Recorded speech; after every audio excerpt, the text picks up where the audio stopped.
আবর্জনা ফেলে পুরসভায় দূষিত করছে পরিবেশ। অভিযোগকে ঘিরে রণক্ষেত্র জলপাইগুড়ির পাহাড়পুর গ্রাম পঞ্চায়েতের বালাপাড়া এলাকা।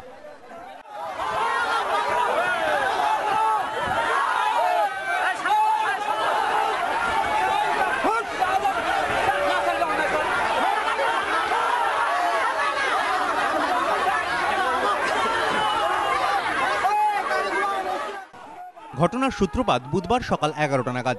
গত কয়েকদিন ধরেই বালাপাড়া এলাকার একটি ফাঁকা জায়গায় আবর্জনা ফেলা নিয়ে জলপাইগুড়ি পুরসভা ও স্থানীয় বাসিন্দাদের মধ্যে ঝামেলা চলছিল।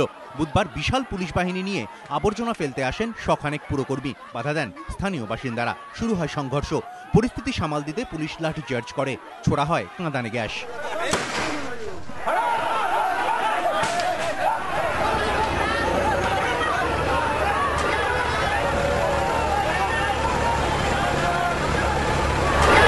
ঘটনায় পুলিশ কর্মী সহ আহত হন বেশ কয়েকজন। পুরসভার দাবি, এই অঞ্চলে সরকারের খাস জমিতে ডাম্পিং গ্রাউন্ড তৈরির অনুমতি দিয়েছে ভূমি ও ভূমি সংস্কার দপ্তর। অন্যদিকে গ্রামবাসীদের দাবি, এই অংশে জলাভূমিতে আবর্জনা ফেললে দূষিত হবে পরিবেশ। পুরকর্মীদের অভিযোগ, স্থানীয় বাসিন্দারা ভাড়াটে গুন্ডা এনে অশান্তি বাঁধাতে চাইছেন। ওনারা উত্তপ্ত উত্তেজনা ছড়ানোর জন্য কিছু ভাড়াটে দুষ্কৃতিকারীকে নিয়ে এসে আমাদের কর্মীদের উপর চড়াও হয়। আমাদের 4 জন কর্মী জখম হন। একজনের অবস্থা গুরুতর, দুইজনই এখন হাসপাতালে চিকিৎসাধীন আছে। আমাদের গাড়ি ভেঙে দিয়েছে, একটা দামি গাড়ি, 24-25 লাখ টাকার দামের একটা গাড়ি, সেটাকে ভেঙে দিয়েছে। পুরকর্মীদের হুমকি, এভাবে অশান্তি চলতে থাকলে বন্ধ করে দেওয়া হবে আবর্জনা ফেলার কাজ।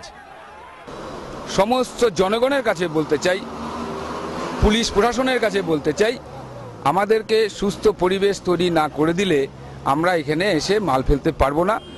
যদি সেই অবস্থা তৈরি না করে দেয় প্রশাসন, আমরা আগামী কাল থেকে শহরের আবর্জনা অপসারণ কাজ বন্ধ করতে বাধ্য হব।